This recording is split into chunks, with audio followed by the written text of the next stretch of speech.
mali kono ani mali ko ka be fu aw wakati tuya ka wala donia ka fo aw so ni no amu bono nasrawla aw mun te senge aw tanyina fori bele oyi aw tay aw ka jamo kam do de seko ani donko ni ame jamana seko ni donko kele na de fala ni nyoko ka ko be jamana ke jamana tuni ko ke jamana basika o kama bi an wala asrana chagada dola o chagada e jumani amara conseil cabinet amara conseil ni ko cabinet amara conseil ni aw an chamante fendwala ama nyere nyininga o kama menda yementile an wala bi asrana chagada nyerala o ka bara e minui an buna masala ko munike an aje an directeur de bismillah an plateau sanfé an so ma mi supeza on va so ma madame Chile Sababe aywa kadi ka foli bla fleba ola ni wakati na mali kono ani jefa wala ofe ma foli be moma be ka klubana ni wakati ani moma be kan laje ni wakati ka siku okay moma be kan laje ka si ni wakati na foli be bela jeli siku précisément siku ka bela jeli awulla ka se ma so mena jarani abena ma ko sele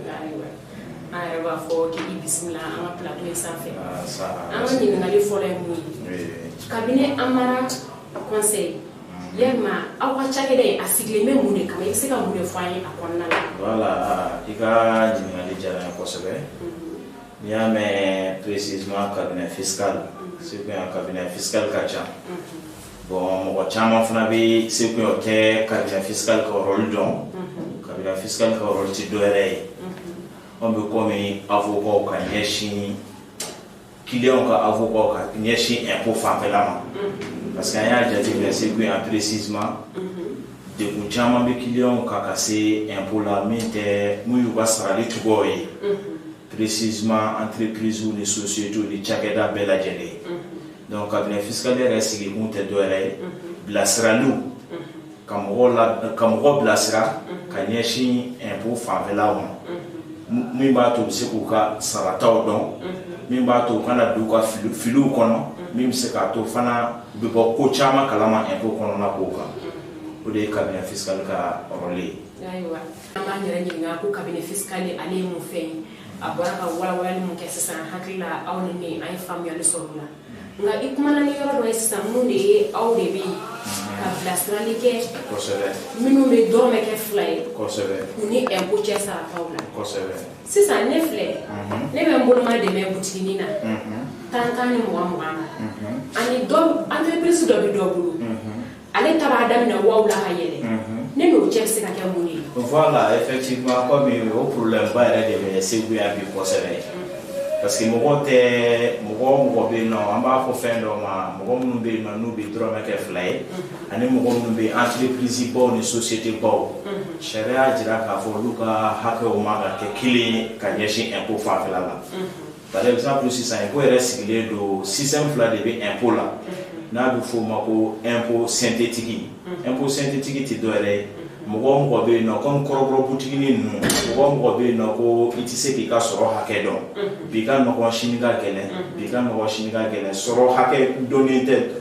précisément ani mo min be no war bi bulo banki la ou bien chaque année il se ka soro ni hake ke sharia jira ka fo aka hake o manga ke kili ka shin impôt famela ya fama il faut mako impôt synthétique olu yɛrɛ la olu ti foyi kɛ san kɔnɔ dɔrɔn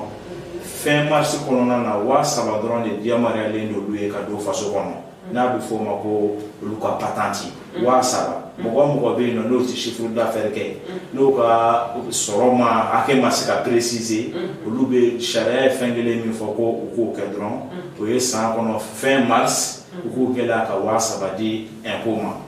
n'o ye o bɛ bila faso ka fɛn kɔnɔ jɛmɛ kɔnɔ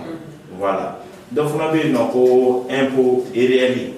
donc impôt réel ti dɔwɛrɛ ye ko mɔgɔ bɛ yen nɔ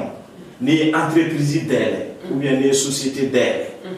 ni bɛ se ka i ka sɔrɔ bɛ se ka yiriwa comme tuma dɔw fana na i ka sɔrɔ tɛ se ka yiriwa donc ni bɛ sɔrɔ yiriwa impôt ko k'a jira k'a fɔ e ka papier ni mɔgɔ min ka sɔrɔ dɔɔnin tɛ k'olu kana kɛ kelen ye donc impôt réel kɔnɔna na sisan o bɛ considérer comme mɔgɔ minnu bɛ chiffre d'affaires kɛ san kɔnɔ comme sisan yɛrɛ an y'a dɔ daminɛ a baara dɔ daminɛ n'o ye bilan ye o bilan ti dɔ wɛrɛ min b'a jira k'a fɔ san yɛlɛmana a jiralen don entreprise bɛɛ société bɛɛ ka jɛ ka bilan kɛ ka déposer impôt la o bilan in kɔnɔna ti dɔ wɛrɛ k'a jira k'a fɔ n ye nin de sɔrɔ ou bien ma nin de sɔrɔ i ko o ta k'o da impôt ɲɛkɔrɔ donc o baaraw daminɛna sisan fo ka taa se fin avril ma o délai laban ye le 30 avril ye ko k'a jira bɛɛ k'a jira entreprise bɛɛ ou bien société bɛɛ k'a jira k'a fɔ n ka sɔrɔ ye nin ou bien ma nin sɔrɔ n ye nin sɔrɔ ko k'o ta k'o jira impôt ɲɛkɔrɔ mais o ni dɔ in ti kelen ni synthétique ti kelen synthétique ti o bilan ti kɛ synthétique la fɛn kelen min ye synthétique ye dɔrɔn san mana yɛlɛma dɔrɔn d'ici fin mars k'i k'i jija ka 300 ta ka di faso ma o ka taa faso ka jebe kɛsu la mais nin kɔnɔna na sisan réel kɔnɔna na sisan i ma n'i ka sɔrɔ jira impôt filala k'a fɔ tuguni n'i ye sɔrɔ kɛ tuguni o kɔnɔna na sɔrɔ jiralen olu la ni i ma sɔrɔ kɛ n'i ye sɔrɔ kɛ ni sɔrɔ i yiriwara entreprise yiriwara ko hakɛ dɔ bɛ yen nɔ k'i k'o ta k'o di faso ma n'a bɛ f'o ma ko impôt BIC impôt BIC in ti dɔ wɛrɛ ye par exemple sisan i mana sɔrɔ kɛ sisan part dɔ de bɛ yen k'i k'o ta k'o di faso ma o bɛ calculer jumɛn kan o bɛ calculer i ka sɔrɔ togoya de kan. Nin yɔrɔ la an ye faamuyali sɔrɔ o fana na mais an ye k'a fɔ aw bɛ nin jɔda la kosɛbɛ i n'a fɔ wagati tɛmɛnenw kɛra la an sera API la API mɔgɔ an y'a ye k'a fɔ olu fana ka baara jɔyɔrɔ dɔ bɛ nin kɔnɔ yalima lien dɔ bɛ an n'olu cɛ baaraɲɔgɔnya la kosɛbɛ lienba bɛ ani API mɔgɔw cɛ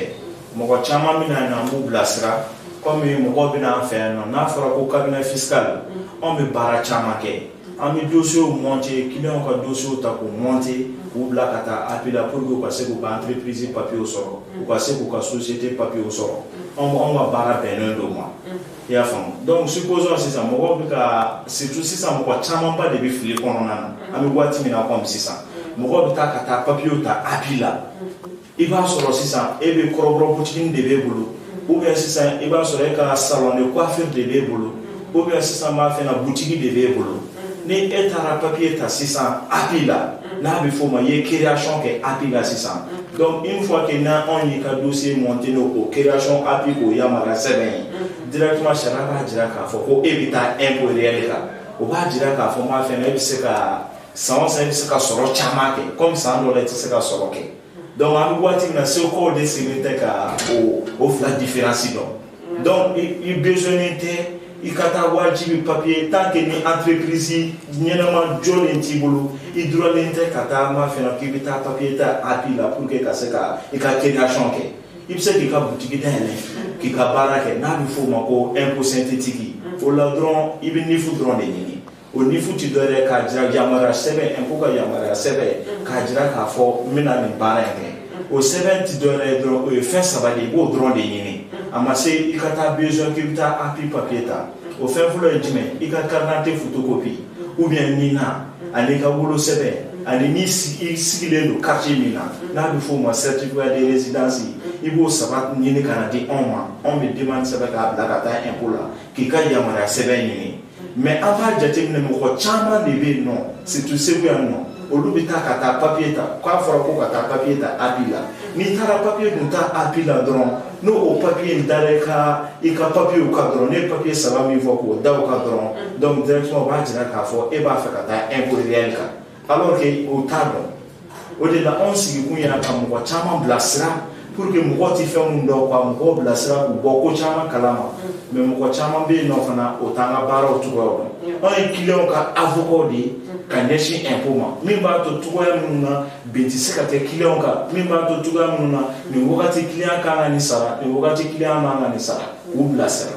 o de y'anw ka baara ye sinon ani API bɛ baara caman kɛ donc hali ani API bɛ baara jumɛn kɛ n'i ma ɲɛ k'i bɛ boulangerie yɛrɛ kɛ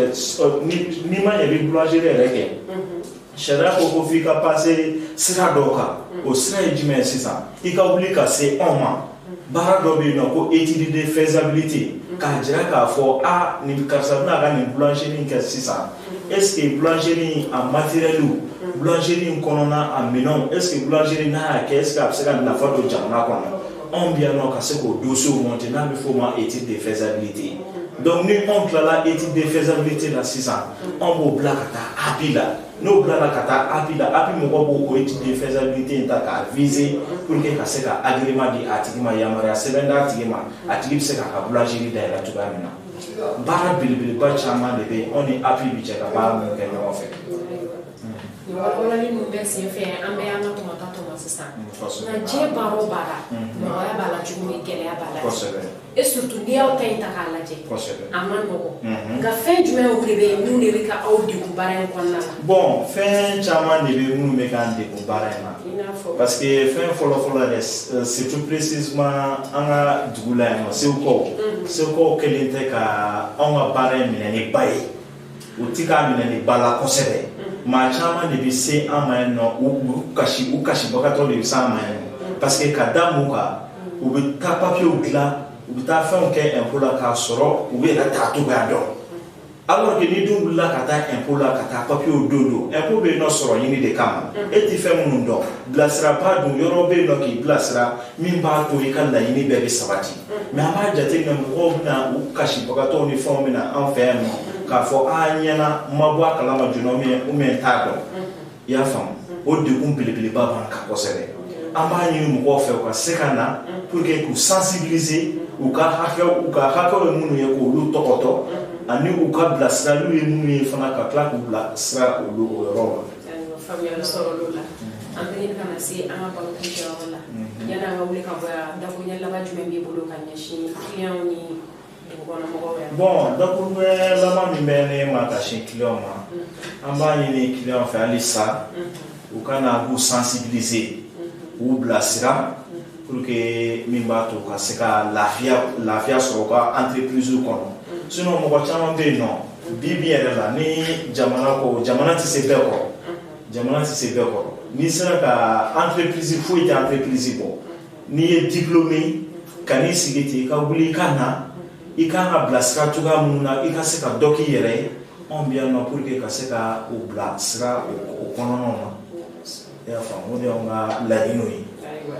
Monsieur Koyita an yɛrɛ ka foli b'i ye i ka nin temps in accordé la nin. A diyara n ye kosɛbɛ. Mali kɔnɔ ani Mali kɔkan anw minnu bɛ k'an filɛ nin wagati in na fili man jugu fo tɛ bɔ fili kɔnɔ cabinet fiscal amara conseil ale bɛ yan aw de kama i tɛ fɛn fɛn ɲɛdɔn wuli ka gɛrɛ u la nin video in tɛmɛnen kɔfɛ ne hakili la filimaga tɛ ka aw sɔrɔ a ka baaraw taabolo la bilen e bɛ dɔrɔmɛ de kɛ fila ye i ni mun ka kan na cabinet fiscal amara conseil la a bɛ conseil d'i ma ani kan ka taa ni sira minnu ye a bɛ bilasirali kɛ aw ye o la o la i b'i ta ni i bila dɔn diɲɛ baara o baara kana don a la i kunfɛ n'i t'a dɔn wuli k'a ɲɛɲini cabinet fiscal amara conseil ale dayɛlɛlen don aw de kama hakili la aw bɛ kunnafoni ɲuman sɔrɔ nin wagati na aw sigiyɔrɔ la Mali kɔnɔ ani Mali kɔkan k'a fɔ ye k'a k'an bɛn diɲɛ wagati wɛrɛ.